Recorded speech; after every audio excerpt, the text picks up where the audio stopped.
recording of this meeting will be made available on the Council's YouTube channel shortly after the meeting. For the Council's officers and tenants, mind you make your full use and speak clearly into the microphones available at all times. A reminder that mobile phones should be turned off or put on silent mode. Those present will reach between taking over.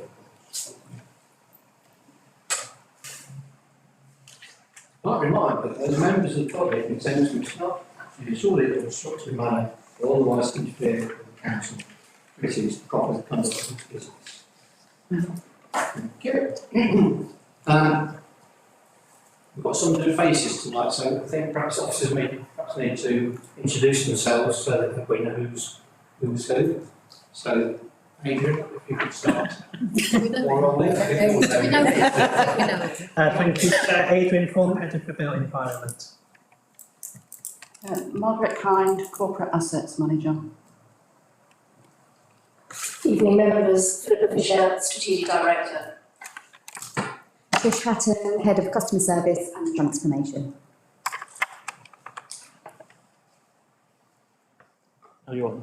Sebastian Wheeler, I'm Democratic Electoral Services Officer. Okay. We'll make a start. Apologies for absence. We had apologies from Councillor Richard Morris. Okay. Any substitutes? No? Declaration of interest? No. Missed previous meeting? We shall sign those at true record. Move. Thank you. Action lists arising from the previous meeting, that's on pages 7 to 10.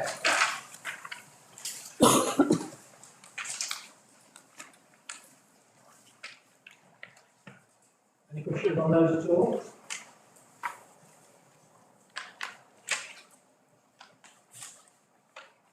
No? Okay.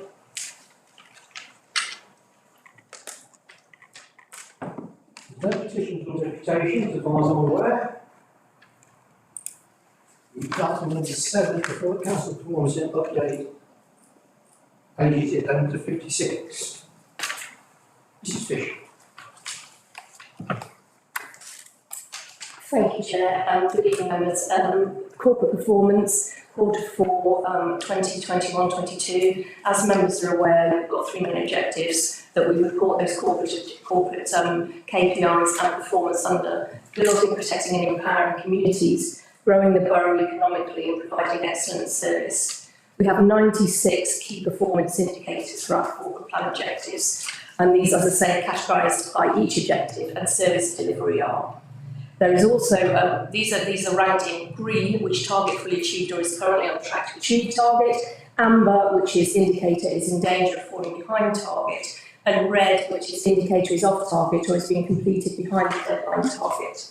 We also have a blue ranking for indicators, which is where work is yet to begin, and also white, where it is out of control of officers of the council due to certain circumstances.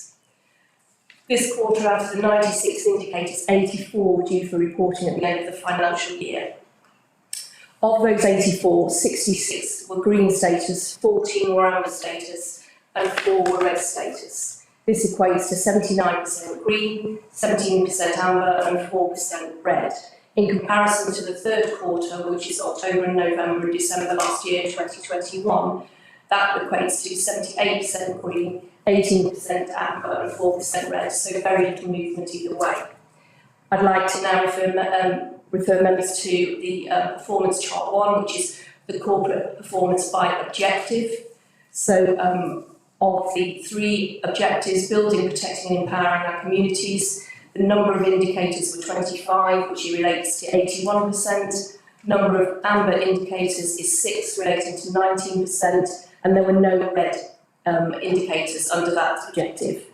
Growing the borough economically, there were 13 green indicators, 88% for the 13 green indicators, 1 amber indicator, 6%, and red, one red indicator, 6%.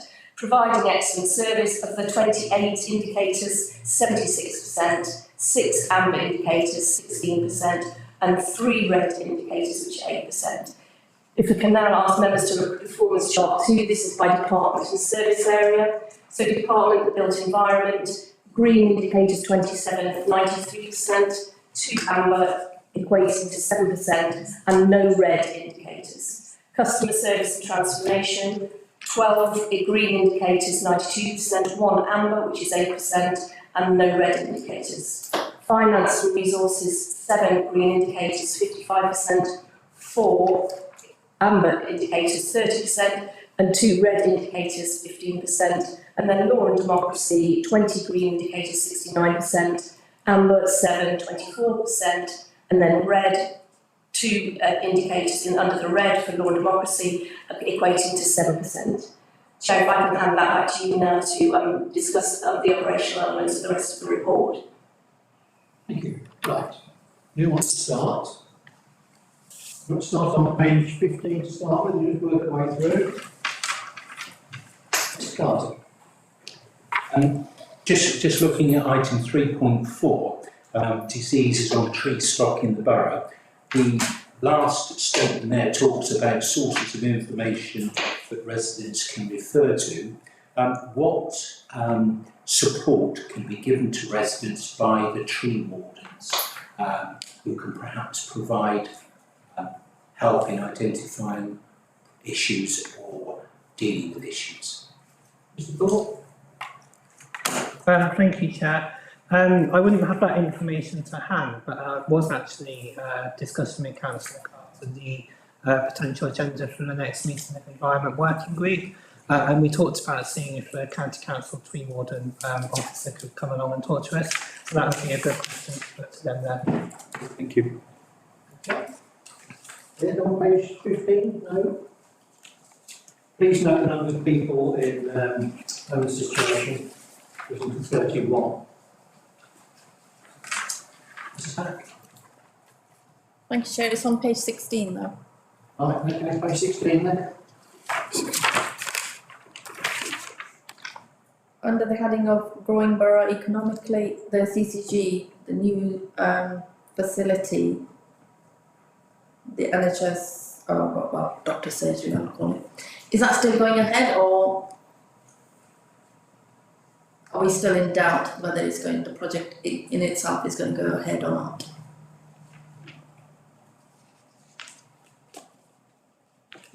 Thank you, Chair. So the current position with the project is that we're looking at the viability of bringing that project forward. We've been waiting upon our consultant in terms of the costs to come back to us. At the time of writing the report, we were still waiting for that viability assessment to come back.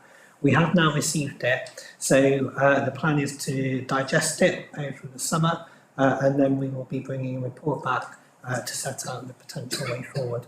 We've been keeping and working alongside the CCG all of the time, so they'll be needing to go through the same process and also taking a report through their channels as well. But that's certainly at the moment, the intention is still to move forward and deliver that project. Okay. Page 17. Page 18. 19. Mr. Voice. Thank you, Chair. It'd be rather wrong of us to avoid the 2 red areas on 18 and 19. So presumably there is either an action plan or we're going to amend reflect the fact that we're not going to proceed. So which one is it? Mrs Fisher, wish to answer the question on that one, or? Actually, Chair, I think we owe an apology. When we were introducing, we actually have 2 other officers that are actually joining us via Teams, and that's Connie Campbell, Finance Director, and Tracy Bingham, who's Strategic Director on 151, so I'm sure one of those could answer Councillor Boyce's question. Oh, nicely passed. Would somebody like to answer the question?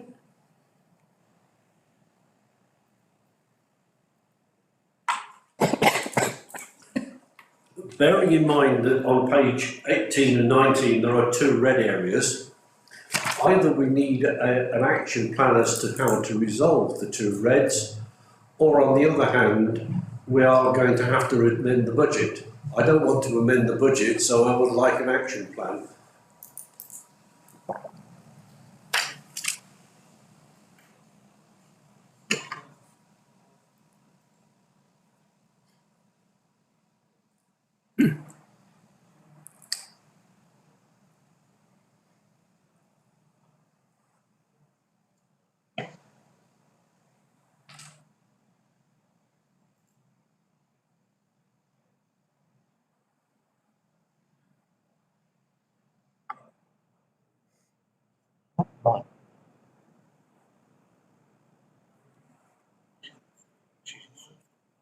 Upstairs, actually.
Thank you. Clearly the issue is we're about to enter a recession, or some people might deny it, but I think that's fairly obvious, and there is clearly high inflation.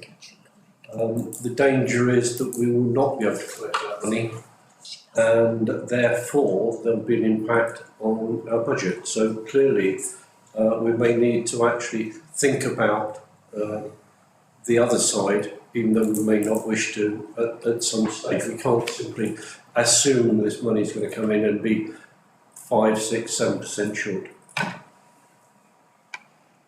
Okay. So there'll be an action plan shown us at the next meeting, will there, Mr Campbell?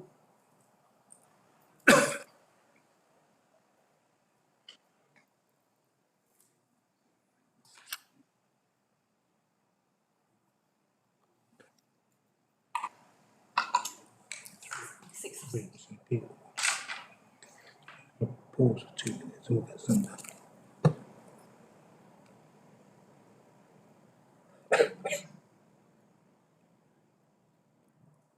Mrs Bingham, can we just wait a minute? We've got a technical problem, I understand, that we need to have a short suspension.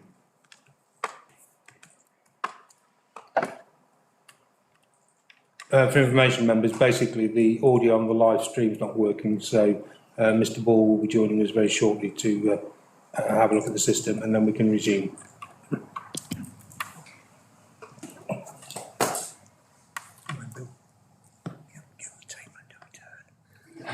So well. Modern technology, you know. Sharon, I'll send you something.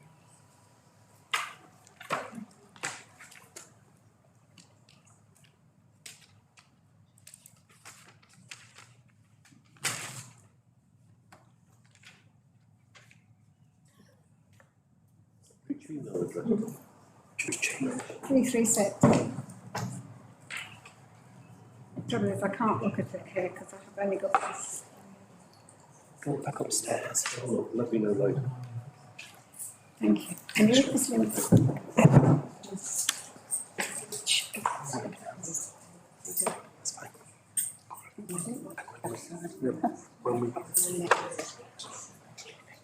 We're live now, Sam. Samuel, take the day off. Yeah. Yeah, no, I can't. Yeah, we can now resume, Chair. Can I resume? Thank you very much indeed. Mr Bentley, next on the line. Thank you, Chair. As Councillor Boyce said, we can't ignore the red indicators. we can't really ignore the other ones either, because it states that they are in danger of falling behind target. So we have the same assurance that these are going to be looked at to make sure that they don't fall behind target? I'm really concerned about the last one, the council paying suppliers. I take it that we have a lot of small businesses supply the council, and lack of payment can produce cash flow problems for businesses within the area. So can we be assured that that is being looked at? Mr Campbell?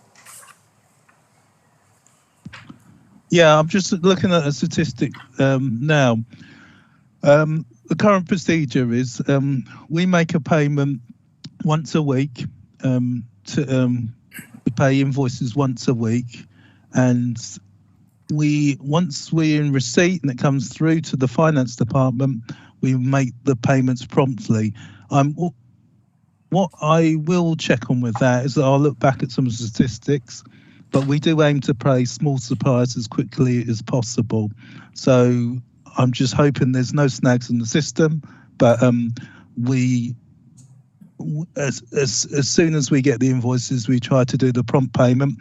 One of the things we do to aid the prompt payment is when suppliers have to send us their bills to an email address so that we can speed up the process. If they send in the paper bill, it could sit on someone's desk and then be passed around a bit, which actually delays the payment process. So that is an area I'll have to look into to see why we're showing that amber when most of the payments are paid pretty promptly. They're on the system and they get authorised and they get paid. So I will look into that one. Thank you. Mrs Morris. Thank you, Chair. My question is also on the amber. It's the first amber one with regards to the housing benefit and council tax support plans. 15 days to 16.85 days might not seem very long, but if that's an average figure, we have families in the borough that are stressing over not getting benefits they may be entitled to, and we all know things are tough out there, and I think we need to look at a way of speeding this up because people are really struggling and it's not going to get any easier in the short term. Mr Campbell, keep note of that, please. Yeah, yes, I can. With the benefits section are pretty busy. They had to deal with the test and trace payments, which is now stopped. So I'm hoping to see an improvement in that area. And I will speak to the team and see if there's any hold-ups, what the hold-up is, because you're quite correct. We want to get the benefit payments out as quickly as possible. But even with the benefits system, sometimes it might need not just be down to the council. They have to liaise with other government departments. So there could be hold-ups there. So what I will do is I'll take that one away and find out some more information. Thank you. Mr Allen, please. Thank you, Chair. My question, well, first and foremost, I wanted to just say that looking at the figures for the actual collection rates, they do seem to be going up, which is a positive. It just shows that the officers are working very hard on that. But with regards to the action plan for the rents, I just wanted to also ask whether or not it's going to be how cost effective it will be to put that action plan together. I just want to know if it's been costed and if it's cost effective, because we don't want to end up putting more money into collecting money back in. And I just wanted to just ensure that part of your action plan, you have some costings with regards to that. Chair, could I answer that question, please? I'm just going to take an example. If you think of a cost of a member of staff in the benefits, in the recovery team, we bill, I think the figure was there in the report, I think about £30 million. So if they can, a cost of additional member of staff can recover more than what they're actually paid. So it will be cost effective as long as that member of staff is working in an effective way. So yes, I take your point, and that is one of the areas we're looking at. And when I was in the conversations with the revenues and benefits manager, we are putting through proposals to look at the area and making sure it is cost effective, reallocating staff to recovery. Thank you. Mr Boyce. Thank you, Chair. On the issue of housing benefit council tax, you raised the fact that it's 16.85 days based on 62 new claims. The obvious question is that 62 a high figure, a low figure, going up, going down? If you're going to tell us 62, it would be helpful to know the trajectory of that number. Okay. Chair, what would probably be useful on some of these amber ones if the next service delivery committee would brought back some more statistics just to so you could see what the actual patterns are.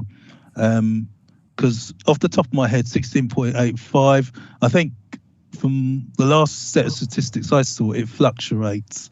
So some claims obviously are done a lot quicker than that, but this is obviously an average figure, but I think for yourselves as members, and we'll bring some more statistics to the next service delivery committee.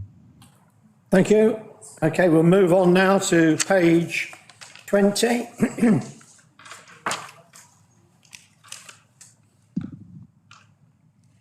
No questions, page 20. Sorry, Chair, are you doing the complaints appendix 4, or you can do that as appendix 4? As appendix 4. Okay, page 21.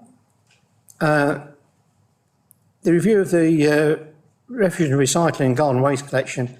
Mrs Fisher, can you share with us at this time the figures which are going to be out on the end of June? We are now halfway through June, so you must have some indication of how that's going. Yes, Chair, I can. From a point of view of the refuse and recycling survey that we conducted, we had over 1,400 responses, which was very, very positive. We had over 800 responses from Wigston. The smallest population was South Wigston, and then only relating to that, which was 400. In reality, the general question about whether fortnightly or weekly was preferable. Many of the residents made their preference known by the fact that they would like weekly collections, not fortnightly collections. That's very high level, but there'll be a lot more granular detail when that report comes out and is published on our website at the end of June. Thank you very much. That gives an indication, doesn't it? Mrs Morris. Is it possible, Chair, that we can have the results before it goes live on the website? Councillor Morris, yes, that's absolutely fine. We'll make sure that all members have that information available. Thank you. Thank you. No more questions on page 21? Okay, move on now to page 22. I think Mr Bentley's got a question, yes. Thank you, Chair. Concerning cemeteries, especially Wigston Cemetery, which I walk around quite a lot, although I have 4 family members residing there. Cemetery, it's dear to my heart because I've got a vested interest in the cemetery. I recently had a very, very difficult conversation with a resident regarding an unauthorised curbstone installation on a grave. I spent quite a long time there with him, and we walked around the cemetery, and certain actions were asked for and certain actions were taken. Thank you very much for those actions. But one of the things he did ask me, before he said he'd never speak to me ever again, was how many unauthorised curbstone etchings or memorials are actually on that cemetery, and what is being done about them. Because some of them seem to have been there for quite some time. You can tell they're unauthorised, by the construction of them. Because when they're constructed properly, you can tell they have been constructed properly because they are very well laid out, very nicely done. But others are just pieces of plastic put in the ground as edgings, pieces of wood, all sorts of things. So the question I was asked specifically was, how many are unauthorised across the whole of the cemetery? What is being done about removing them, if anything? And when will that cemetery be put in the state it should be in? Okay. He asked me to come back to him with that. I said to him I would bring that up in a committee meeting, which I'm doing at the moment. So I need to go back to him, even though he doesn't want to speak to me ever again, because it was a very difficult conversation. So I need some answers on that. Also, we recently had a near-hit accident on the cemetery when one of the benches collapsed. And again, walking around the cemetery, I know we look at the benches regularly, but some of them are rotting and very near to the point of collapsing. So I know that they were recently looked at, but I'm just a little bit concerned that some of them are really rotting and about to collapse. So what are we doing with regard to replacing or removing those? Mrs. Kind. Thank you, Chair. Okay, in regards to how many curbs, unauthorised curbs are in, I can't directly answer that question tonight, but I can find out for you. The reason I can't answer it directly is because when the cemetery first started, there are certain areas of the cemetery originally we allowed curbs. Then we introduced a lawn cemetery policy when curbs were not allowed, and we have fairly recently, within the last 2 or 3 years, rescinded that policy and gone back to allow curbs. So I will need to do an assessment of the sections of the cemetery that fall into each category. So I'm happy to come back to you with that information. In terms of what we're doing about them, it's a very delicate situation. Where we see curbs being installed at that time, we can take action. So the cemetery staff are prepared to speak to people who they see installing, or will report to me when they come in on a Monday that they have noticed curbs have gone on over a weekend. Where that happens, we contact the grave, the deed holder, and explain that the curbs are unauthorised, give them the opportunity to remove them, or we can remove them. It's free of charge, and we offer that service. We will take away anything that they have left on the grave, any plastic curb edgings, as you mentioned, and retain those in the compound for them to collect. The difficulty comes in the historic curbs, as in the ones that have been on for some time, and then we are tackling those systematically, but I cannot tell you how quickly we would be able to do that because there are a lot of them. It hasn't helped by certain situations where we have in fact, prior to me being in post, turned a blind eye to somebody who's put curbs on because of particular circumstances.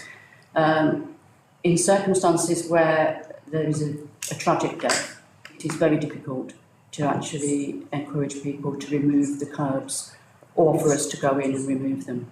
But we do systematically do that and write to people as carefully as we can do.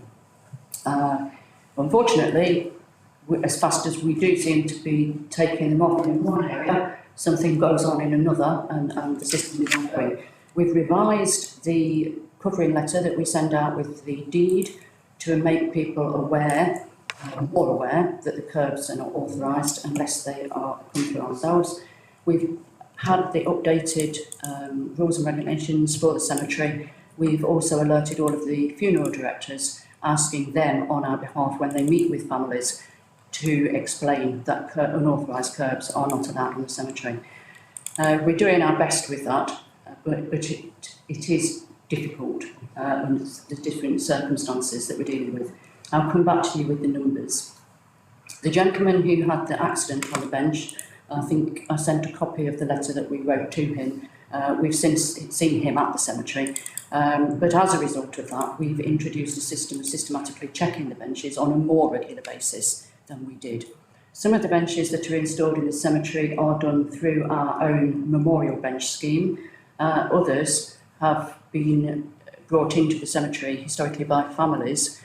Again, we're in a very difficult emotive position if we remove those, but we are checking them systematically. Where we know who the owner of a bench is, we would write to alert them that we need to remove it or we need to repair it. Obviously, those that are through our own dedication scheme, we know the owners of those, we can deal with those accordingly. Thank you. Very much indeed. Ms. Allen, please. Thank you, Chair. I don't know if it's a typo or anything, but on page 22, car parks, if you just go down to the 5th line, it says drivers were given a 4-something grace period. I'm just wondering what is it, a week or a month? 4 weeks. 4 weeks. 4 weeks. Is it 4 weeks grace period. Probably needs to then just I put that. apologise for that, it should read 4 weeks. 4 weeks, okay, thank you. Mrs. Broadley. Thank you, Chair. Sorry, can you just clarify? You said we allowed curbs, then we didn't allow curbs, or now we allow curbs. So you're talking that we only allow ones that we have authorised, rather than... Because if somebody says we're allowed curbs in the thing, I would just go and put my curbs up. So it's authorised curbs you're talking about, not just any curbs. Correct. So when the cemetery opened, we're talking about the 1850s. From 1850 to a date which around about 1970s, may have been 1974, which was local government reorganisation, we did allow curbs. Right. There was then a lawn cemetery policy, which lasted up until 2019, I think it was when the current policy came in. We reverted to allowing curbs because of the number of unauthorised curbs. So we were trying to give people the option of having curbs, but having them authorised through a memorial mason who is qualified and insured to be installing equipment on the cemeteries. Sorry, can I just come back? So is there a cost to somebody for getting authorisation for them? I don't mean the installing of them, because if you put a headstone on or whatever, it costs you. But do the council charge people for authorisation to put curbs on? Yes, we do. There is an administration charge for that, and that depends on the size or type of memorial that somebody wants to install. So the application fee can be anything from £60 up to £244, depending on the size of the memorial and type of memorial that they're installing. The memorial masons themselves apply to us for that. So the family see the memorial mason, give the information to them, the memorial mason then applies to us for permission to install in the cemetery. Okay, thank you. It appears in the scale of charges, or always has done. Okay. That's it for that one. Nothing else on page 22, page 23. No. Page 24. You asked about a leisure contract last time, so you've got the figures down here now for leisure contract. No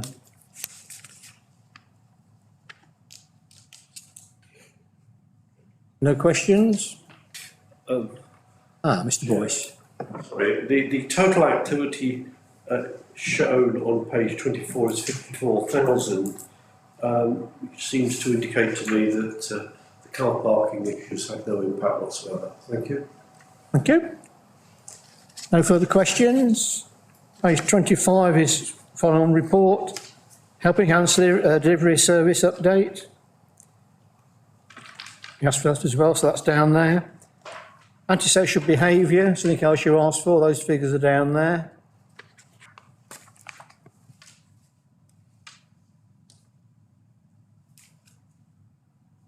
Chair? Yes. In previous meetings, we've mentioned that there's an increasing amount of graffiti appearing across the borough. Yes. It's basically criminal damage, we all know that. And the police are starting to look into it now that they're coming back on board. Is the council doing anything about this? I did discuss with Mrs. Kind earlier today, actually. Want to relate a bit more to that, please? I had a walk across the field and up the canal yesterday, and there was a massive amount of graffiti appearing across the locks and the bridges, and it's a shame that that's one of the best leisure corridors across this borough, and it's now starting to slowly be destroyed because it makes it look awful. Unfortunately, they're not in our ownership, but the Canal Riverside Trust can deal with that, I'm sure. But Mrs. Kind? Yes, Councillor Bolt is correct. Where graffiti is on our own property, then we can clear it. Where it's on private property, or in the case of the Lock Canal and Rivers Trust, we would need permission from them to be able to do it. But the Canal and Rivers Trust should, I would have thought, be cleaning their own. Private householders can apply to us. We are looking at that process at the moment with a view to updating the forms that we get people to sign so that they're waiving if there is any problem, we're actually removing the graffiti liability liable for that. And that is something that we're looking at the moment. And going back to one which you mentioned about the police being involved, we have had one case where I have actually claimed some money back from the perpetrator by the police on a bush shelter. Thank you. Mrs. Hack? Thank you, Chair. Just page 24, leisure contract services. Are we paying any money, any increased service charges to the provider, or paying them any, subsidising for them for loss of income in any way, shape or form? And if not, if they are making profit and back to pre-COVID level, are we likely to see any profit sharing income from them? Mr. Campbell? Right, okay. Where shall I start? Right, so the leisure services send over monitoring information to myself and to myself and other members of the council. They are starting to get back up to their original profit levels. At the moment, they're probably slightly under, but it is increasing, and at the moment they are making a profit. They haven't got up to the levels where we split this excess profit by 50%. We're not quite there yet. But that they are making a profit, and we are in some discussions with them because they also feel they are struggling a bit in some areas. They feel that the car parking is causing an impact to their business. So there are some discussions underway. Mr. Gill, have you got anything you could add to that? So bring him in. Mr. Gill. Thank you, Chair. I think the major issue for them at the moment is the energy prices, and there has been a large amount of lobbying from all of the leisure providers across the country to central government, because the costs, as we appreciate in terms of electricity and keeping the centres at an ambient temperature, is considerably more expensive than this time last year. I read an article where it spoke about 33% of leisure centres across the country facing closure because the operators couldn't afford to pay the electricity fees. So as Mr. Campbell says, we are at the moment in a state of flux and having conversations, and if there is any amendment to what we receive or what they want us to pay, that will be a matter to go through the budget process, because it will be amendment to the in-year budget, so members will be advised on it accordingly. Thank you. Sorry, it's not working. Mrs. Broadley. Thank you, Chair. Just to follow on from that, what Councillor Hack asked is, we were having to subsidise them through the COVID thing. You know, rather than take a profit, we were having to pay them, if you like. And that hasn't been answered, whether we are still paying anything out. I understand you saying that they're not at the level yet, so therefore we're not getting any profit. But is it actually costing us? Are we subsidising them in any way rather than getting any profit? Or has that stopped? Because I know there was a cost to us during COVID. Mr Campbell? Chair, we're not actually subsidising the leisure services at this point in time. There was a point during COVID we were, and obviously in the 21-22 budget we had some provision to cover that. But at this current point in time, we're not actually subsidising the leisure services. Thank you. That's it for that one. Okay, page 27. I'm going to ask now about the item 6.7, exception reporting, the red markings there.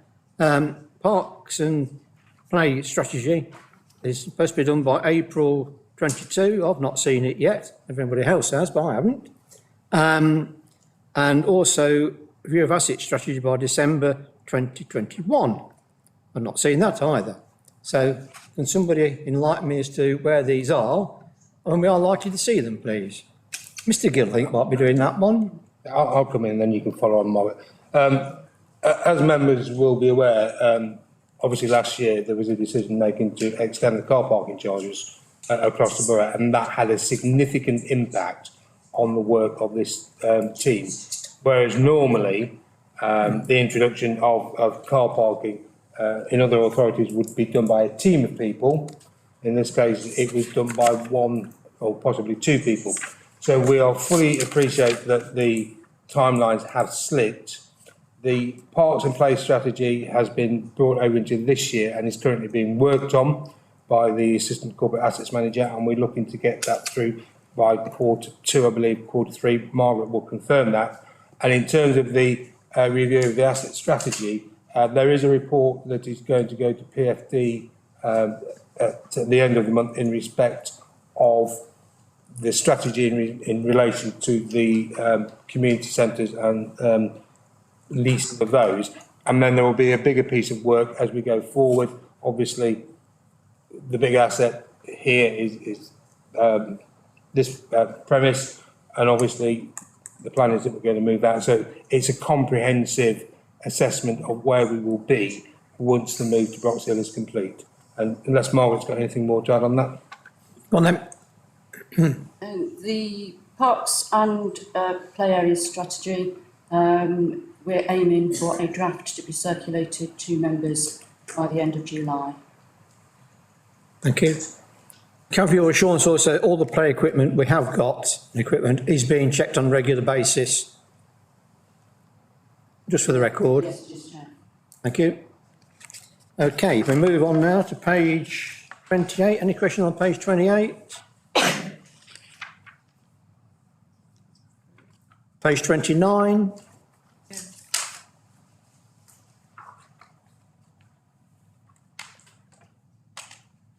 Then move to Appendix 1 on page 30, which is Housing Capital Programme. Questions on there at all? See some changes down on that. Bit to add on to that.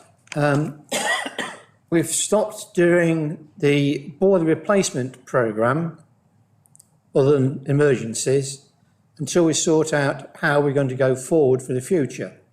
As you know, the government has said that we've got to stop using gas central heating by a certain date, which seems to keep moving. What we are going to do, we're going to try two different sorts of heating. One air source heat pump in 2 properties, and one the new electric boiler, which is coming on stream in 2 more properties. So we've got a trial between the two to see which we might move forward with. So that'll be taking place this year. So until then, we're only going to replace boilers that actually break down with gas boilers. Then we'll move forward with whichever decides way we go forward. The problem is with heat source equipment, you have to have an energy rating of around F before they become efficient. So that might be a limiting factor. But that's going to take place this year. And the report will come to members when we get some answers. Okay? Any questions on the housing capital programme?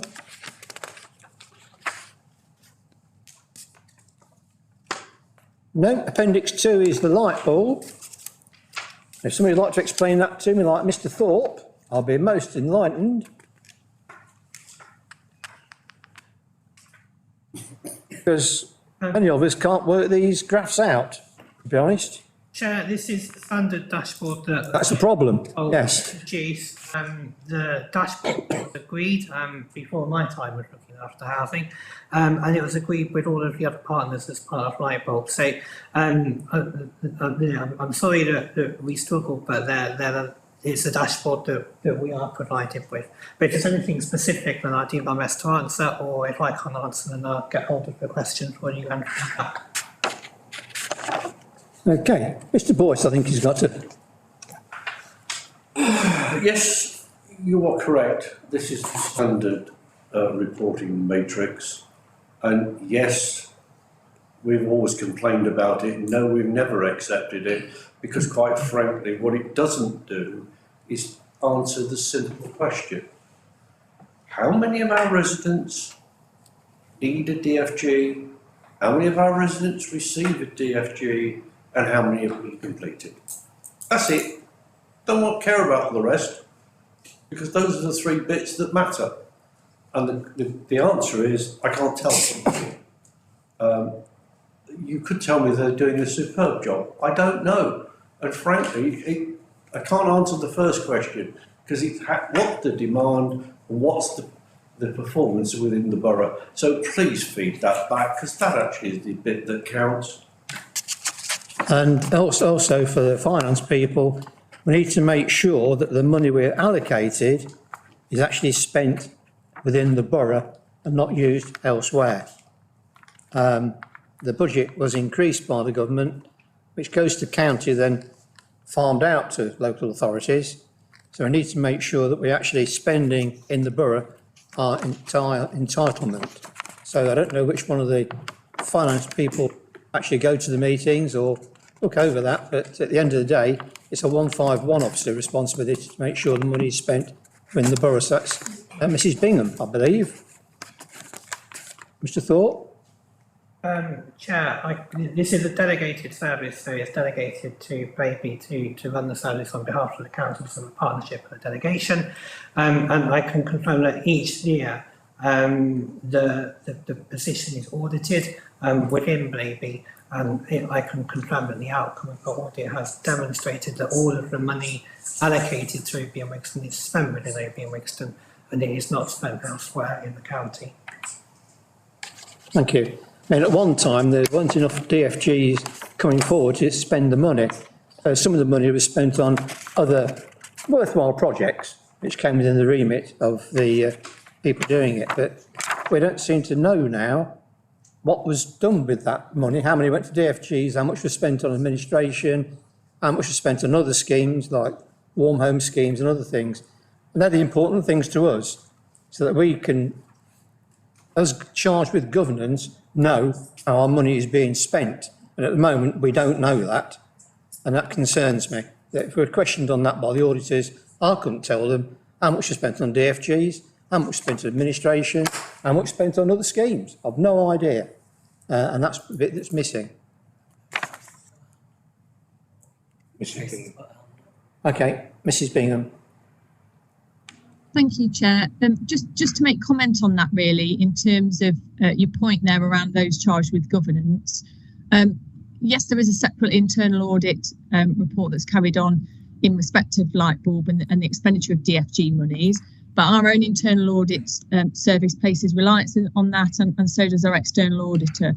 So I think you can take assurance from the internal and external audit processes that if anything was out of line, that would have been identified. Notwithstanding, I think we'll take on board your comments around the management information that's presented in this report.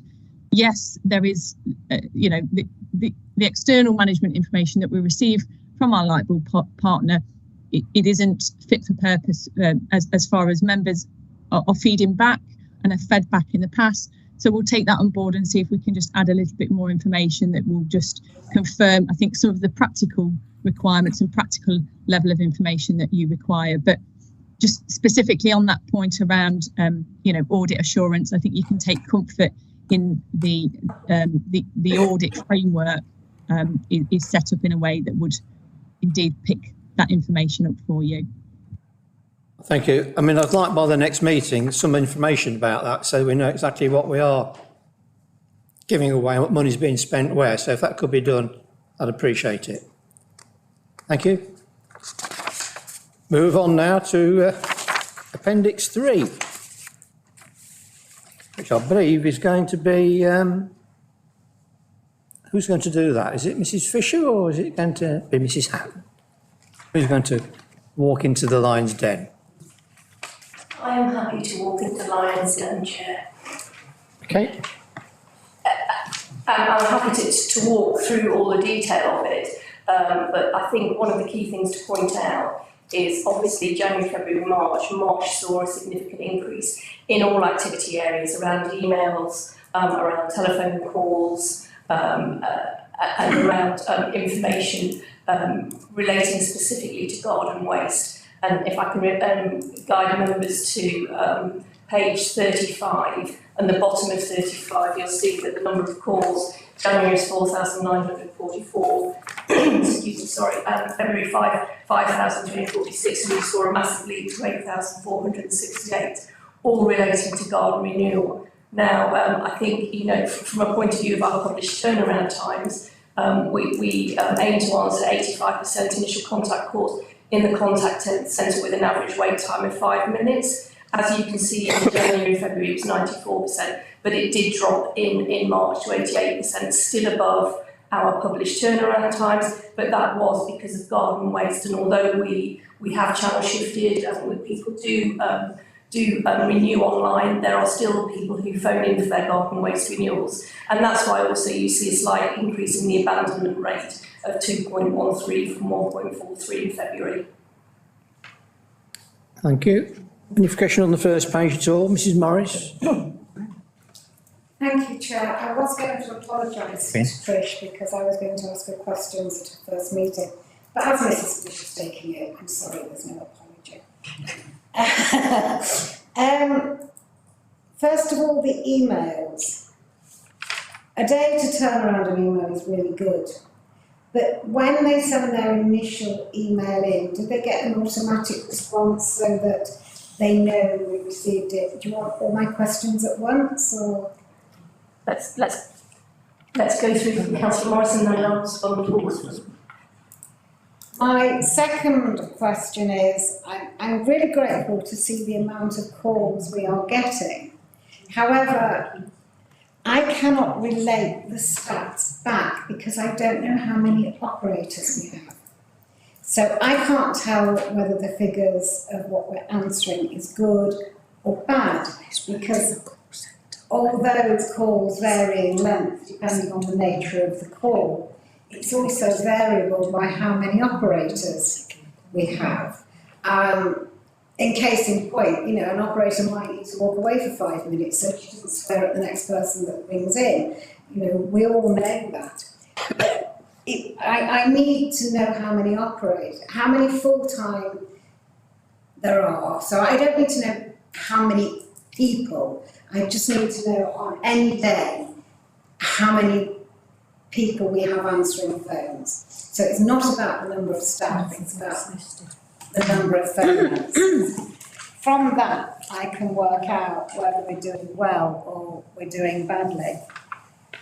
The wait time, is that from when it's the first ring, or is it from when you get the lovely automatic voice? Which is it? I know you're saying it's a small increase on the abandoned calls in March.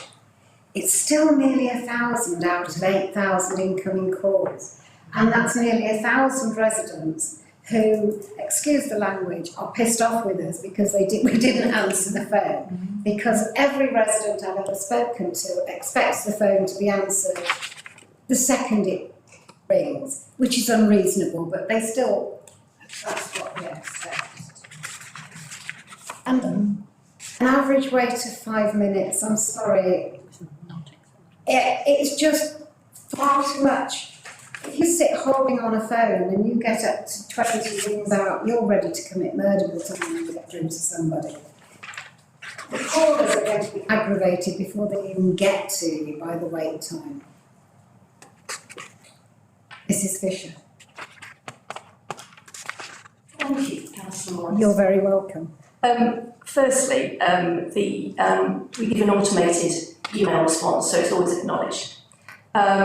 From a point of view of the amount of operators and the technical officers, as members will be aware, it isn't just picking up the phone, and I do really need to reiterate that, because there are, in the customer service awareness session that we ran, it clearly shows and demonstrates the amount of involvement they have across the council with other tasks. Having talked about that, we can certainly put some statistics around that in the next report, around how many full-time equivalents are in there, which may help give you some information around that related to the amount of calls. If I can just interject, I know they do more than answer the phone, so I'm not expecting that you've got 10 people who just literally are answering the phone and putting the calls through to other people.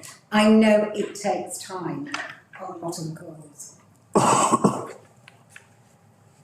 And then your question regarding wait time, there is obviously there's a call, when they call in, there's an automated voice element, and then it goes through to our customer service centre staff. So from a point of view of wait time, it will fluctuate. It will fluctuate on the amount of staff that we have in any one time. It will fluctuate around lunch times, and you know we can only do our best. And yes, in March it was incredibly high volumes. That's not the question. The question was, right, is the wait time from when the call rings, so connects, to when it gets to the automated answer, or is it from when the call rings to when they get a human?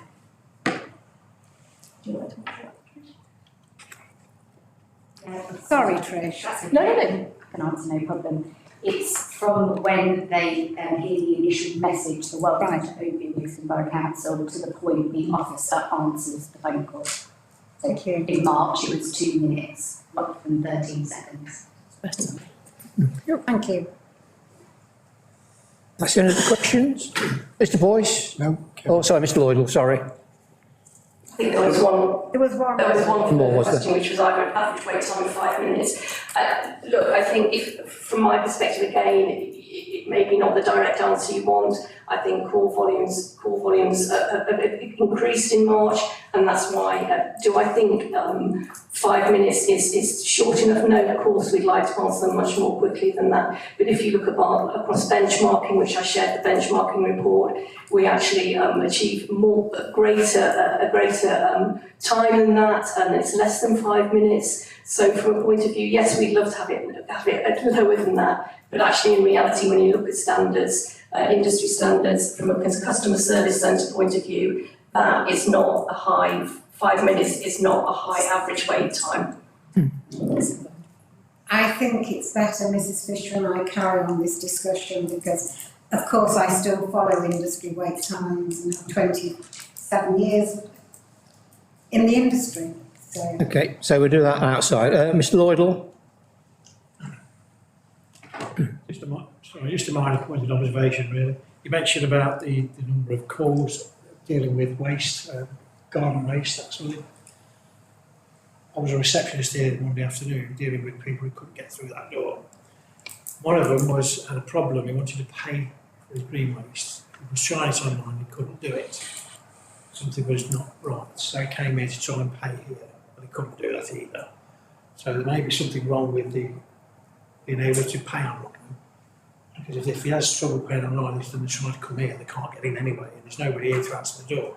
So I always spend most of the afternoon answering the door and dealing with my customers who are. such an observation to check whether or not that is still working properly. Councillor Lloyd, firstly, apologies that you had to be getting up and answering the door to residents. However, when we started our garden waste, there was an issue which we were aware of with regard to our a third-party supplier that actually runs our payment system, and that over a period of two weeks actually blipped in and out of not actually functioning at specific periods of times. That now has actually definitely been resolved. Thank you. Mr. Boyce. Thank you, Chair. The world's moved. The days where the telephone was actually the first port of call for most people in terms of service is gone. I'll do a quick aside. I often travel by ferry. I have to phone the ferry company because of a certain mobility reason for Julia. And one of the times I needed to change the ferry booking took 3 days, of which I was on the telephone for getting on for 2 hours. So this issue of how bad or good we are, it depends on what you measure as against. And the annoying thing was that actually, if I could have done it on the website, I would have made the change on the website. So the issue to me is, how do we reduce the number of telephone calls by making the website more effective? Paying, as interesting, paying the garden waste, I can't remember how I did it this year, but frankly, I did struggle last year to pay it online, and I don't think this year was that much easier. So that's a problem.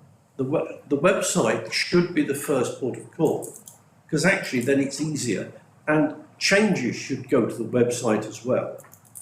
So the next question would then be, how many interactions actually take place with this council? My guess is it's actually in 7 figures. And if you can make a 1% improvement in resolving issues at first call, resolving issues at first port on the internet, or certainly the ability to resolve things yourself on the internet, my guess is that the number of telephone calls will drop significantly, and then we'll have more time to spend with those people who need it more. This is not about cost saving particularly. This is about freeing up the time to spend it with those people who require it. And my guess is that that means the rest of us and our website and so on have got to improve significantly. Mrs. Fisher? Chair, if I can respond to that. Thank you, Councillor Boyce. We are aware that our website is not as user-friendly as it possibly could be.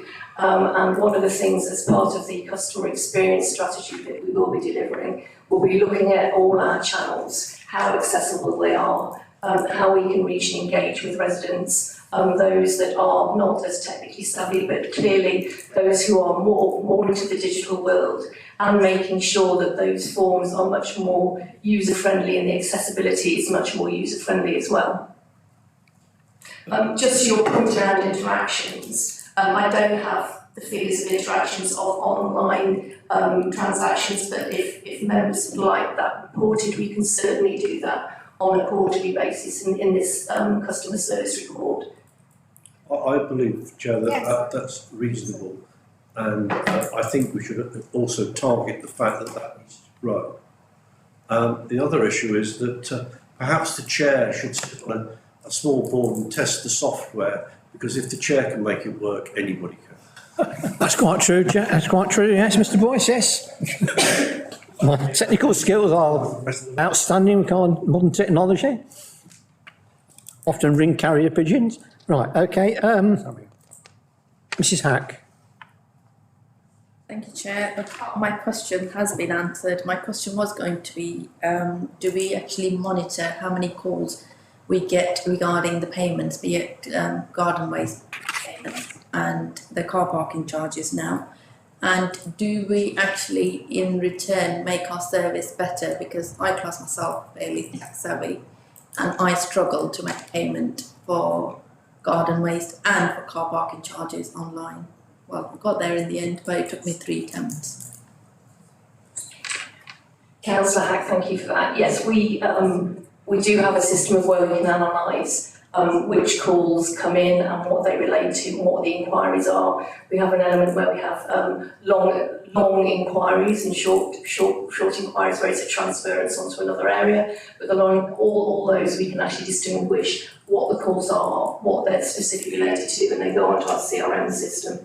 To your point about garden waste and car parking, that may have been when we had the initial issues with the card payment supplier in the initial stages when we at garden waste time in March. Thank you. Can I have your assurance also that people have difficulty using this modern technology? They can actually ring customer services and they will talk it through with them and actually assist them to pay. Being a businessman, I always like people paying. It was in the way to getting money in, and people do tend to give up if they can't get on straight away, and we need to take as much money as we can by assisting them to pay up. Okay. Mrs. Broadley. Thank you, Chair. I'm going to disagree with our leader. The phones are vital. Yes, technology has a place in this society, and it needs to, certainly the website needs to improve. I am not brilliant at anything to do with the computer. You know, I can answer my emails, I can do little bits and pieces. I rely on family to show me what else to do. So when I paid my garden waste, I rang up and used my debit card to pay with somebody over the phone, because for people like me and people that are probably a lot older than me, it's easier. Yes, I did have to wait. Well, I didn't have to wait too long actually for somebody to answer the phone. But the phone thing is vital for people, not just, you know, everybody pushes the websites and the internet and everything else, but it's not for everybody, and it's certainly not for older people. You know, people of my age, when you sort of computers came in more or less as you were retiring, perhaps a little bit before, but you did basics, you didn't do everything else, you know. I come in here, get basic advice on the iPad. So, you know, and members of the public out there that haven't got that thing don't get it. They need the phones, and the phones are vitally important. If I may come back, Chair, I actually didn't say the phones were not. What I actually said is we need to reduce the number of phone calls so that people will have the time to spend with those that need it. The problem at the moment, you're competing with a lot of people who frankly could use the internet, could use a computer, and therefore are clogging the system. Make the system more efficient actually provides more time for those that need it. Okay, I think we can move on now. I thought we might finish this report by 8 o'clock, but I see we're somewhat behind schedule. So where to go? So, page 37, I think on page 37. 38. 39. 40. Mr. Carter? 40. 40, yes. Complaints report, yes. I thought that might be a few on that one. When I read the table at the top of page 39, I looked at the number, oh sorry, thank you. I looked at the number of stage 2 complaints, and I thought to myself, that seems to have gone up for the last report. My memory was that very few complaints got to that stage. So I did a little bit more digging, and I totaled up the figures, and then I turned the page 40, and I looked at the report for the last 6 months, for the last 2 quarters. And from that, if I've interpreted the information correctly, the number of complaints in this quarter 4 is, broadly speaking, double the complaints in quarter 3. But when I read on further, some further detail, we attribute that to all the complaints about waste and car parking. However, what I notice is if you continue on the comparison, the number of complaints progressing to stage 1 has also doubled, and the number of complaints escalated to stage 2 has more than doubled. Now, I understood later on in the report, all those extra waste complaints and all those extra car parking complaints had been satisfactorily resolved pre-stage 1. So am I interpreting that more complaints are progressing through to stage 2? Maybe, I don't know if you understand the figures I'm quoting. Right, who's going to? Okay then, yes. Yes, you are right in what you have looked at and you're thinking we have had an increase in stage 2. Predominantly these are relating to the garden waste decision that we had and changing that, and also there are some other increases there related to the road benefits service area as well. So as an output from that and from the analysis from this report, we are looking at doing some extra training to the people resolving the complaints at stage 1 to try and nip them in the bud, so to speak, so we can stop the escalation to 2. So you will get a mixture with complaints. Sometimes people are complaining that they don't like the answer to stage 1. We will always get stage 2s for that. We can't stop that. But what we can do is manage stage 1 better to ensure we have less escalating stage 2. So a training course will be delivered to management level and the heads of service and senior leadership level, so we can resolve them to better extent at stage 1. Okay, lovely, thank you very much, Trish. Thank you. Any other comments on the complaints report? Mrs Hack? Chair, I've just spotted something on page 45, revenues and benefits. 4 upheld complaints. Staff, where has it gone? I've lost it now. 45 at the top, billing issues.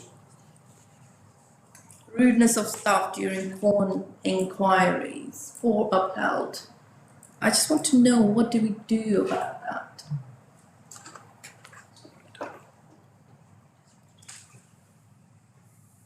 Thank you for that. We have spoken to Brad Spence manager, again, it was obvious, you can see there was a bit of an issue there with that. One complaint was related to one particular temporary member of staff that didn't last a week for reasons. However, there's a pattern there, a polygonal pattern, so the bespoke training courses are being designed so as we can do a bit more work with that particular team. It's a challenging area. But there are really good ways that we can deal with inquiries so they don't get into a tennis argument situation that the customer could perceive as being rude or argumentative. So we are looking at doing and delivering that training. They have already done some putting customers first training, and that's been reiterated to the staff as well in that team. Thank you. Thank you. Mr Boyce? Thank you, Chair. Actually, I was going to ask the same issue on page 45. I'd also noticed that. But the other thing is that it's a really odd report. On one hand, the fact that we uphold complaints and we're open and say, actually, we've got this wrong, is good. And on the other hand, if we know we've got it wrong, shouldn't have got it wrong in the first place. So I'm not sure how we take this forward in a way that actually makes sense.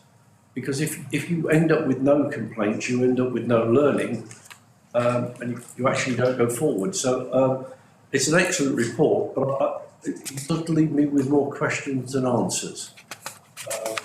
So I just find that a little odd. I'll leave it at that. Okay, thank you. Any further questions on this report? No? So can we go back to the beginning and note the recommendation to note the report? In favour? Sorry. Okay, thank you. No, you were, that's why I wrote you. Right, Mrs Fisher now, I believe, wishes to do a small little report. Number 8. Thank you, Chair. We just wait for it to appear on the screens. Can I just give a bit of background to this? Years ago, members used to have at full council a copy of every committee that took place in that period. That's allowed members to ask a question, anything on that agenda. But those papers were sort of inch thick. Not suggesting we go back to those days, but what you've got to remember is this committee is responsible for lots of different areas, some of which aren't being reported to us at the moment. What this new committee structure does is gives the opportunity for us members to ask questions on areas we don't normally look at, like the tree report this evening. Things like that we can actually ask questions on.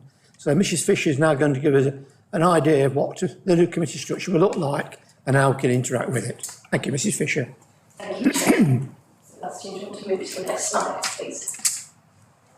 So, as Councillor Bolt has alluded, just to give you a bit of context, the service delivery report is currently delivered retrospectively by quarter, and what we were proposing to do is make it much more meaningful for members. So currently, obviously, we'll go through the report and we talk about the corporate performance, and we also have operational updates from service areas. But what isn't given to members is any updates across the council from other areas or other working groups, such as the Environment Working Group, which are relevant to services that are delivered to residents and businesses out in the community, which actually, where we can give the information out, we should be getting that information out, because actually that's a good story for us to tell, particularly when we're in a committee situation.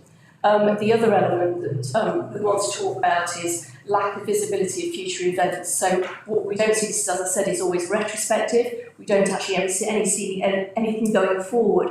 So it's a good opportunity to publicise events, but also get member engagement to actually support those events, as well as officers supporting those events. So that's another element that we want to touch on when we go through this new structure. Next slide, please, Sebastian. Thank you. So the proposed structure of the report, the main body of the report is to consist of performance tables only by the corporate objective and service area. And then we obviously currently report KPIs in the RAG system, the red amber system. But what we're going to expand on that is we're going to put the table in there, but clearly a more detailed explanation. One of the things that we've seen tonight is members have said, actually, how are you going to mitigate that? What action are you going to do to improve that? So we're going to include that information and a date for delivery on that. So we've talked about that this evening as well, and hopefully we believe that will actually make it more meaningful for members and be more informative. What we're proposing is that all other items to be treated as appendices, and I'll touch on that in the next slide. What we don't want to exclude is any other reports or other items to be brought as agenda items. So, for example, I know that Margaret Kine is going to talk about the new litter bins and litter collection programme. It's important that those are still brought as reports. Next slide, please, Sebastian. So the proposal is around appendices, operational updates. So previously they've been in the main body of the report, so I was going to use light bulbs as an example tonight, but perhaps not use that, as including that in the main body of the operational element, the customer service statistical analysis, perhaps not use that one either, to be included in the operational update. So a much more meaty appendices in there, rather than in the overall report. And then members with the support of officers obviously run the working groups, as I mentioned, the environment working groups. So when it's relevant and we can put the information in the public domain, we should do that. And what we're asking is that it's the responsibility of the member chair to deliver these to the report writer, and all we're asking is just some key lines so that where it's information, positive information that the residents should know or businesses should know, we actually have that documented out in the public domain. And then, as I say, forward-looking, in order for members to support residents and visibility of any large events or activities within the borough, make sure that those are included as well as in appendices. And then one of the things, obviously, council are aware that we had the LGA peer review in January. There's a peer review action plan. It seems appropriate that this is reported on quarterly as well in this forum, and you can see the progress on all the actions that are included in that action plan. Next slide, please, Dustin. Thank you. And then so finally, my recommendation, or our recommendation, is that members approve the proposed revised structure of the Service Delivery Committee, and this be put in place for the next meeting cycle on the 6th of September. Any questions? Mr. Boyce? So for clarity, Chair, those items are for report within the appendices. Items for decision will be by report. Correct. Councillor Woods, yes. Okay. Mr. Lloydall? Yes, thank you. We used to, at one point, which was very useful, get the budget figures for each budget head come to this committee. Notice it's not up there. Is that going to be put in so that we can scrutinise and challenge? Well, will that all go to policy and resources? They did go to policy and resources, actually. That was done some time ago. Sorry, Councillor Lewis, carry on. Carry on. I think it's important that what we're trying to do is enhance this report, and what we don't want to do is disrupt the committee reporting structure that we have at the moment. What we want to have is make this more meaningful for you. So things like budgetary should be going to PFD committee. However, if you want to ask a question about something individually, that can then come to committee. It was useful to have it here. I found it quite useful. There's something that we had checks and balances on before it went to PFD, and it worked coming in on it. But finding that PFD and something is wrong, then it could delay what the action we're going. But if it's going to PFD, then fine, I'll sit on that committee and challenge it there if I need to. And if there's anything this committee, I can support it. Yep. Okay. Any other questions on this new structure? Just give you more ability to know what's going off in the future. I'm very concerned about reporting what happened in the past. We need to see what's going on in the future. Things like, I know, Armed Forces Day we've got coming up. How many people know about that? I mean, what you're going to read is on the emails, it took place. Well, you know, we'd like you there. And if you don't know about it, then you're not going to turn up. So those sort of things that need to go on the reports. Mr. Boyce? Thank you. I understand that the council is going to introduce a member hub, which I haven't actually had any conversations about other than knowing that it's going to happen. And in many ways, that also forms part of how this report and this reporting is actually carried out. Are we going to do some work with members before the hub is introduced, or are we going to have it introduced upon us? Councillor Lewis, I can assure you that the member hub will not be put upon you. You will definitely be have an active part, be able to feedback. I mentioned it at the ICT working group a week ago, and it's important that it's your self-service tool, and therefore you should have it designed in a way where we can facilitate it and make the functionality right for you as members. Okay, any further questions? Can I have a vote on moving this one forward to the next committee? All in favour? Thank you. Item number 9. This is a report you asked for. It's the litter bin problem. He's kind, I think he's going to do this. Thank you. Thank you, Chair. The report that you have in front of you then deals with the installation of the new litter bins that we have through the bin infrastructure grant, and gives you some operational information on the litter collection programme. Taking you through the report, the first section, we just looked at the background to it, and to explain that the corporate asset section took over the Clean and Green service mid-February. Clean and Green is the former grounds maintenance and public cleansing. Litter and litter collection only forms part of that service, but obviously it is a very visual service. Section 2 of the report gives you a little bit of information on the number of bins that we have across the borough, splitting those down into the parks, town centres, and also the outlying bins, and also gives you information on the number of staff that we have in the clean team.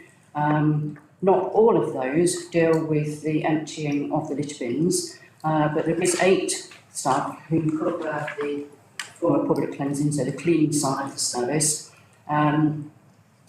We have those covering 3 town centre operatives who cover the town centres from Tuesday through to Saturday, so they're off on Sunday and Monday.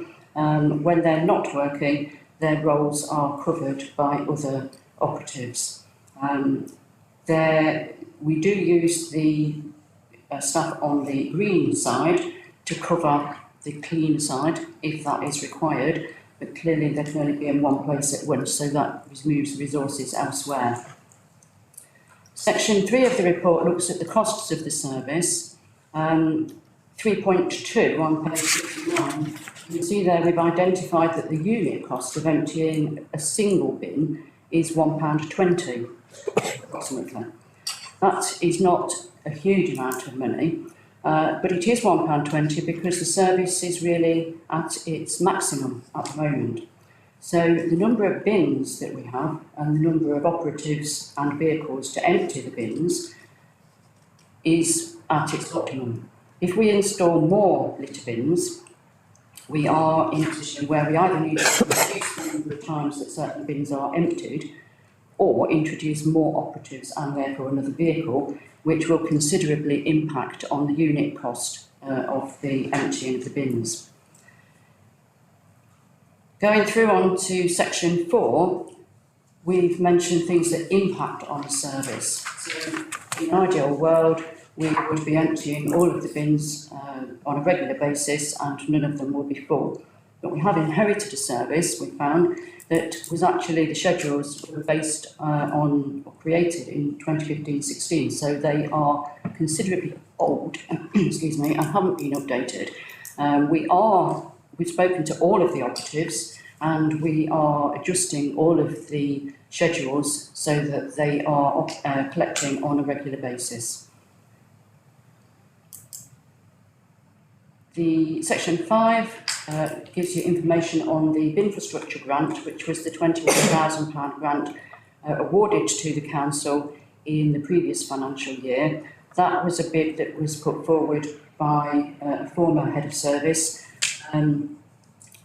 It hasn't, in some cases, produced quite what we wanted it to, and we are in discussions with one of the suppliers of bins with how we can actually improve what they have put in. So it's the wide aperture bins is one that we have a bit of an issue with at the moment, because whilst they do look wide aperture to the eye, unfortunately they funnel down to a narrower opening, which is preventing some of the waste going in. That's something that we're taking up with the manufacturer.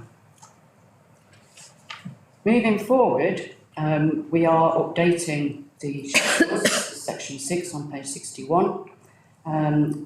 We are looking at staff leave and how the staff cover each other. We're looking at training for the staff, and we're also looking at how reports are made through customer services so that we can actually get a time that they are reported to us.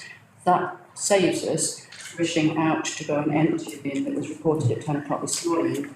We emptied it at 2 o'clock, but only found the report at 2:30. So that will assist. Also, we are engaging better, I believe, with the South Leicestershire Litter One Boards, and we're very grateful to those members who are taking an active role with that group.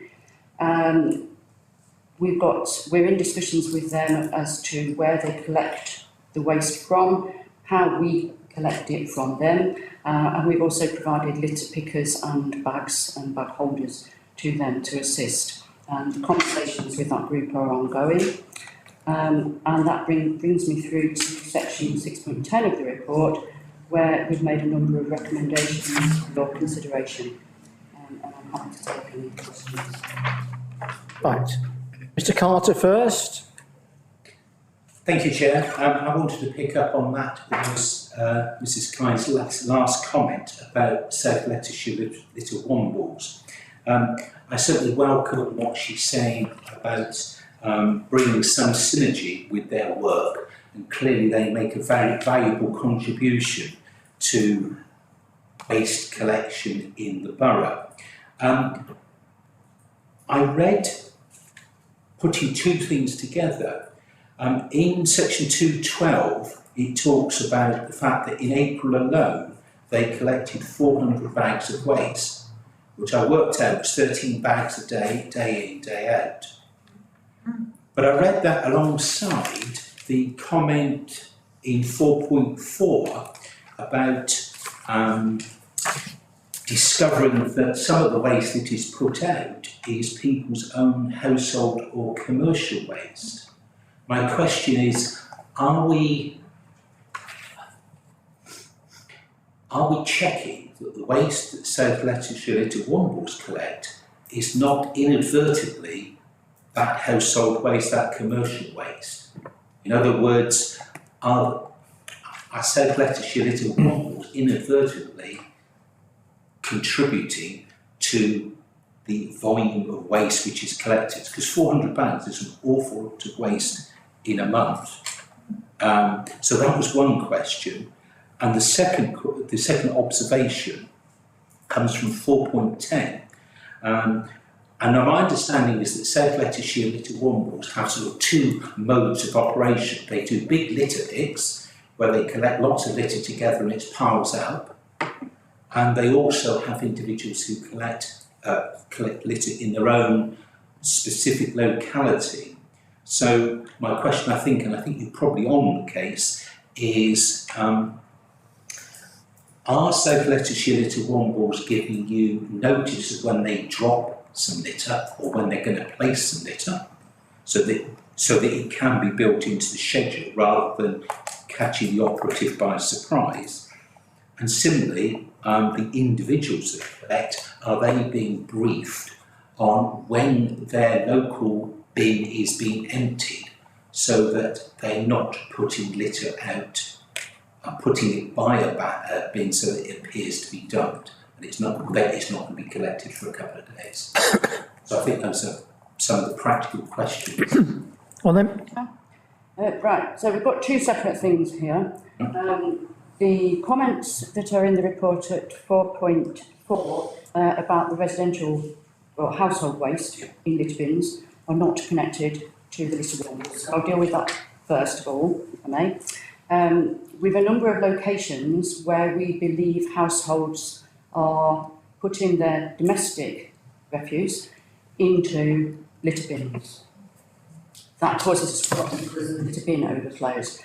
I suspect it's because they are limited in the amount of domestic waste they can put in their own litter bin. Once they've got that full, they then use, if it's in a convenient location, one of the council's. So this is what we probably need. Obviously that then leads to those bins overflowing on a more regular basis than we would expect them to for the location that they're installed in.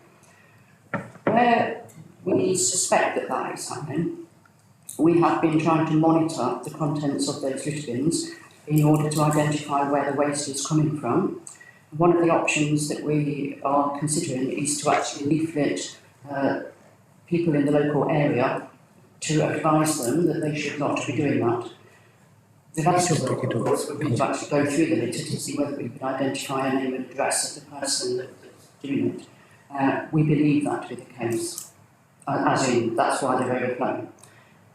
The Little Wombles are not causing us that problem. The Little Wombles tend to collect the rubbish and place it into sacks which we provided. They will alert us then to where they have left that, and we will go out and collect it. Generally speaking, they will leave it next to a litter bin so that they know that we are on a round and we will be collecting it from that location. If there are multiple sacks, which there occasionally are, then we have an arrangement that they will actually notify us where they left them and we will go to collect. I agree that it is a visually difficult position because we don't want to deter the litter wombles from collecting, and they have got to put the rubbish somewhere for us to collect, but it can produce logistical problems in, firstly, the amount in one place at a particular time, and also, if we don't know about it, the amount that we're putting onto a vehicle at one time will fill that vehicle up, meaning that we've got to make repeat visits back on our normal round. We're working with the Wombles so that they understand the sorts of waste that we can take. That, because I'm not 100% certain here, but I don't know, maybe, I know Councillor Gore is going to bring you in here, but I know you are a Womble, and you might be able to explain this better than myself, but a Womble can go out and collect at any time without necessarily letting a team leader know that that's happening. What we're trying to do is to educate all the way down the line of the Wombles, right, from the team leader downwards, so that they understand what waste we are able to take as a council and what is collected from private land, which in fact could really be delivered to the private land owner for them to dispose at their expense. Yes, I think it was that latter point that I was thinking of, from my experience with litter picking from the pride of the borough, that you can go onto the Magna Road industrial estate and you can pick bag after bag after bag of litter, but it's commercial waste.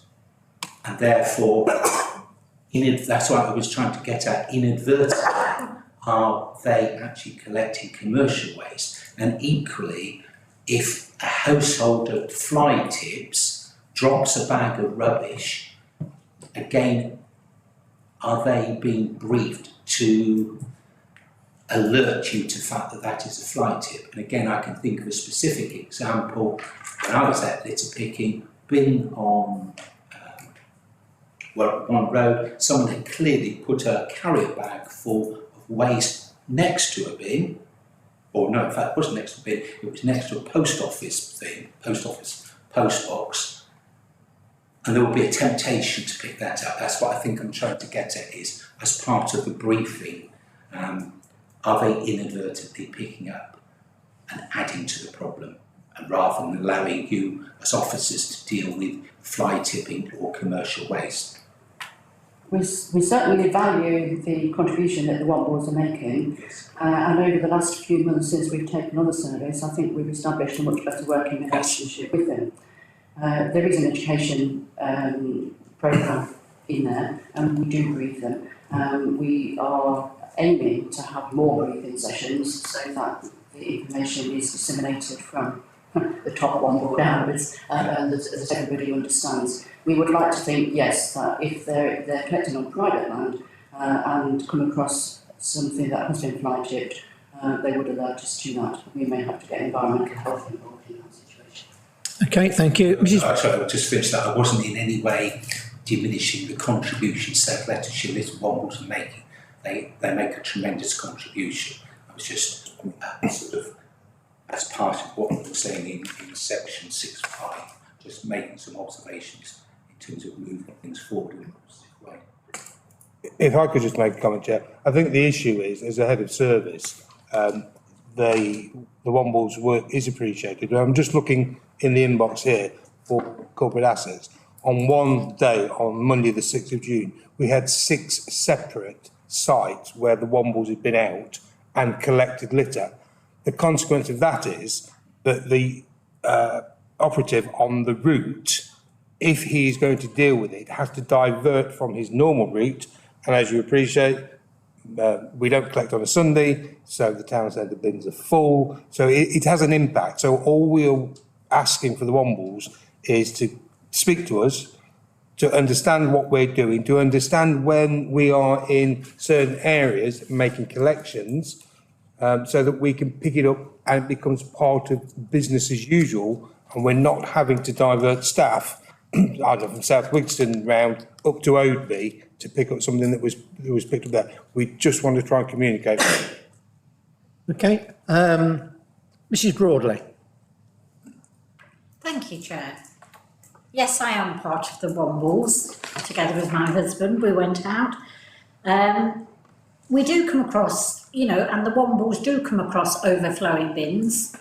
They will take rubbish out of overflowing bins and put them in bags at the side so that it encourages everybody else to put stuff in bins. And they have come across toasters, kettles, all sorts that have been put into a public bin.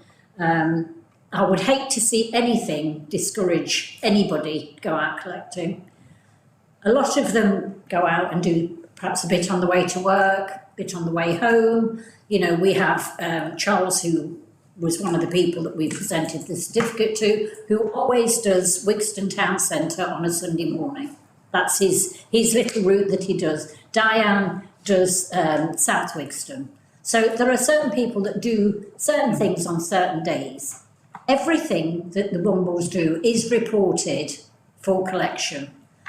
They do then have, as well as individual collections, they have group collections. We went out on a group collection in South Wixton, going under hedges where the health centre is there. I've never seen so many bottles and cans in my life, and a lot of them had been there for years. So, do we stop people going on to the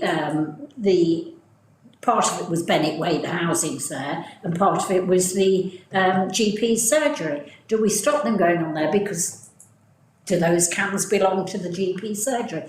It's about making sure that Oakley and Wixton is cleaner and greener. And, it's about the environment. It's quite sad, really, because some of the times that you're out, you find crisp packets or cans with mice and birds even stuck in them. So it's about helping the environment. And I would hate to think that we do anything to deter people.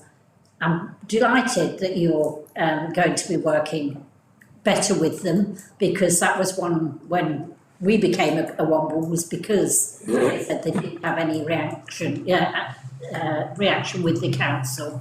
And I'm glad that we've got that now. And I thank you for my litter picker and my hoop, which is permanently in the car, and that's what the Wombles do. They keep it in the car, they go around and they see some rubbish and they'll pick it up. They do tend not to go on to industrial estates.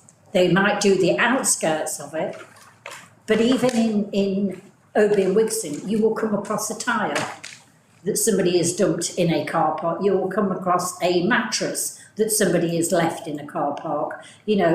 So it's difficult to know where some of this has come from. But the fact that you are going to be talking to them, and I'm certainly not Womble, I'm way down on the list, and it would be nice to know what you can accept and what you can't.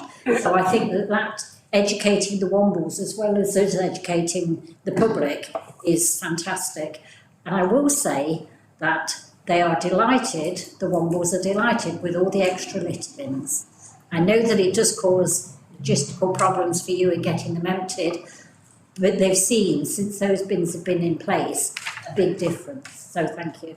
Yeah, Mr Allen. Thank you, Chair. I think Mr Carter has really asked a lot of questions I wanted to ask. There's just one extra thing I wanted to ask, which was, this question was raised in a residents' forum, and that was that the refuse bags that they're given, are they a different colour to the ones that we issue, so we know that that rubbish has been picked up by a little Womble? And if people are fly tipping and Wombles are collecting that rubbish and putting it into sacks, then we just got to ensure that they're not picking up the stuff that people are fly tipping now. They don't pick up fly tip, they report fly tipping. They report fly tipping, and do they have different colours of refuse? Right. They at one point, each area, each council presented the Wombles with different coloured bags, and they've been trying to get it uniformed across the whole of South Leicestershire, so that the bag, and it's slowly coming online, so that, I think it's blue, isn't it now? It's green at the moment, moving on. Green at the moment, but it is, they're trying to get blue bags across the whole of South Leicestershire, so that when you go and you see things in lay-bys or whatever, the blue bags will be the Wombles that have collected them. So that's fine. Yeah. Okay, Sharon. Mrs Morris. Thank you, Chair. Just going away from the Wombles, in the past week, I have observed, but not near enough to do anything about it, 2 members of the public putting garden rubbish in the waste, in the litter bins, and one gentleman who was doing it this afternoon, and funnily enough, I was stood next to him, so he was advised that he couldn't do it. He wasn't terribly happy with me, never mind. But they're actually putting garden waste in the litter bins on the Harcourt. Well, So I wasn't near enough to do anything about, but the third one. if that sort of information comes to us and we have evidence to prove it, then we will deal with it as fly tip and make sure, so, and likewise, I mean, recently we had somebody turned up in Junction Road car park and decided to empty his car by sweeping all the rubbish onto the car park. Unfortunately for him, there was an officer in the car park who took a photograph of him doing it and his registration plate, and he got a fixed penalty notice through the post. So when we have the evidence, we will deal with it. But people do need to report it through to us. And if there is a problem area, then we can try and organise patrols in that area by officers in the hope that we catch people. Okay, thank you. Mr Bentley. Thank you, Chair. Just a quick one regarding the resources for actually collecting waste. We have a certain amount of large lorries that travel around the borough collecting waste, domestic waste, constantly throughout the week. And a lot of the bins we have are actually roadside. A lot of councils actually build into the roadside bins wheelie bins with front openings so that the operatives can just drive past them and empty it into the bin as we would normally collect domestic waste. Do we do that? No, we don't, because as far as I'm aware, the regulations for collecting domestic refuse, it can't be mixed with street arisings. I will stand corrected, I will look into that, but I'm fairly certain, I'm right, that they can't be mixed. You just see I travel across the country a hell of a lot, and I see a lot of varying ways of collecting waste. And I constantly see bins with wheelie bins within them, or wheelie bins standing outside the road on the road, especially in lay-bys. I'm just wondering if there's anything that could be done to increase the capacity of collecting waste, as a lot of our bins are street side. That is possible, but we would need a bin lift on the back of any of the vehicles that are collecting them. And if I'm right that we can't mix the two waste, then we haven't got any vehicles with a bin lift on the back on the public cleansing side. One of the reasons we introduced wheelie bins was to get rid of the health and safety problems of people constantly picking up waste. We also have a lot of dog waste bins next to normal bins. And I know for a fact that the rules were changed on that years ago, where people still don't realise that you can actually put dog waste into normal bins now. So do we actually need the amount of dog waste bins we've got if they're so close to a normal bin? That's something we're looking at on this report that is going to be prepared about the waste bins. In that report will be that if there's a dog bin near a waste bin, we can take the dog bin out. It all goes in the one bin, therefore making a saving. But a full report will come to the next committee about that. One thing we need to think about, if we order any more bins, do we need to put a section in twin bins for litter and recycling? I know we discussed it in the past. It was said it wasn't be practical to do that, but can we look at it again? Any new bins, can we have a section in the bin for recycling as well as general waste? That would likely lead to having to purchase a new vehicle to keep them separate once you put them in the vehicle. Well, but then you end up with an addition. This is the point that Mrs. Kine was making. At the moment, we believe that the bins are at the optimum level. We can manage just what we have.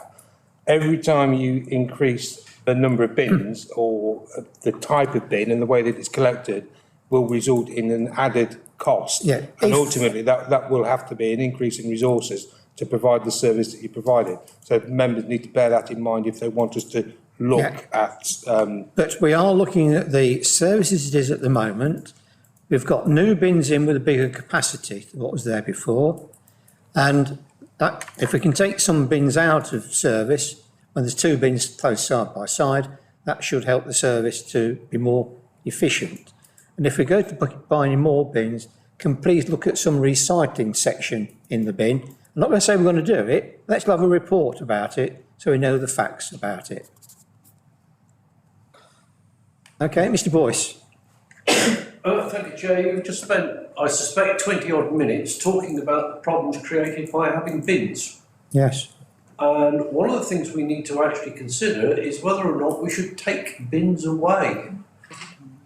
Because, putting it simply, if you have a bin, people will put rubbish in it and people will put rubbish around it. And one way of removing that is to actually remove the bin. And we are actually looking rather blinkered at providing more and more, which then creates more and more problems, of which we then have to put more and more resource in. And actually, we need to take this back to fundamentals. Why has it been there? If there is no reason for it, take it away. Otherwise, what we'll end up doing is creating a bin round on a Monday, Tuesday, Wednesday, Thursday to empty the litter bins, because everybody realises that that's the easiest way to get rid of their domestic and, frankly, industrial waste. We need to think about this on a more holistic basis and not just knee-jerk react and put more bins in, because, frankly, it isn't working and it's creating problems. That's why this report is important to come to us for the next meeting, so we know exactly what we've got and how we can remove some of the bins that aren't necessary. Mr. Lloydell? Very quickly, we don't spend much time on it. It's a sad reflection anyway on the society that we live in, isn't it? If we're having to do this and spend, I think it's nearly £250,000 on picking on people's litter up. So what's missing? Could I suggest what you want to try and stop people from putting litter in there in the first place? But there's nothing in here to suggest that we have a bit of a campaign to keep it tidy. If you look at their website, you'll find an awful lot of literature. Some of it, a lot of it's free, that we can have a campaign along with these new bins and say, you know, let's not litter in the first place. We need to reduce the amount of litter, therefore you can reduce the amount of bins. But we include in the way forward something that says we have a campaign to try and stop people from litter, or making people aware that their litter is costing them and us an awful lot of money. To help us to reduce that, take the litter home. It's just something that's easily done. On the website, you'll find a lot of stuff that's free anyway, just to stick on bins. Let's include that into the way forward. Thank you. Okay, Mrs. Kine, you got that on board? The council has a litter strategy. I'm sure as part of that strategy, we can, in consultation with the communication section, look at ways that we can get that message across. Mr. Boyce, then we're moving on. Thank you, Chair. If we've got a litter strategy, should we not refresh that before we do a report on bins? Because, putting it simply, if the strategy said we'll have more and more bins, then Margaret has no option but bring a report back that says more and more bins.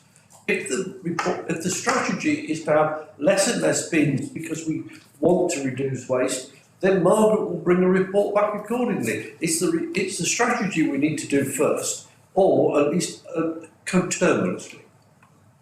If I make one, you're quite correct, Councillor Boyce, because the strategy was actually developed in order to get the Binfrastructure grant. And that was the sole purpose. So now that we've got those bins in place, we can actually review the strategy and review the street furniture and then bring that back to committee. Both at the same time? Yep. Next meeting? We will endeavour, but as you appreciate, September? I appreciate September, but you want a parts and play strategy and something else, I believe. Yes, we want all those, and they need to be done. Thank you. Well, it's not in a hurry. One's always in a hurry when it's money being spent. Okay. Mrs. Broadley, sorry. Just a very quick to say that the one was when they do collect, they recycle everything that goes in. So the cans, the aluminium cans are actually saving for the air ambulance, and they go to them. But any bottles, plastics and everything are taken home and put in their own recycling, which is helping the borough with our recycling rates. So things that they collect in those bags, unless they're absolutely disgusting and you couldn't bear to be near it, are actually taken home and put into your own recycling. So when you're talking about recycling bins, the Wombles do recycle. And also for the next meeting, the government is deciding on what we're going to collect recycling wise for the future. So there needs to be a report coming for the next meeting, if they've made a decision, what we're going to recycle for the future and how we're going to collect it and deal with it. Right, so there's some recommendations on page 62. Do we agree with those recommendations? We've got shaking of the head here. So, Mr. Bentley, you're going to make an amendment? I just don't agree with this moratorium on the installation of bins in new locations. It should be part of the strategy to reduce the number of bins, but put new bins in the correct locations. So I can't be part of banning the installation of new bins. So if we move the... I was specifically asked not long ago for the installation of a new bin by a resident, so that would mean that I can't actually do that anymore. I think we need to wait until we get the strategy before we do any of that. So if we take that wording out, are we happy to move forward with the rest of the recommendations? Yes? Yes. All in favour then? Thank you for tonight's meeting. Thank you. Meeting closed at 8:55.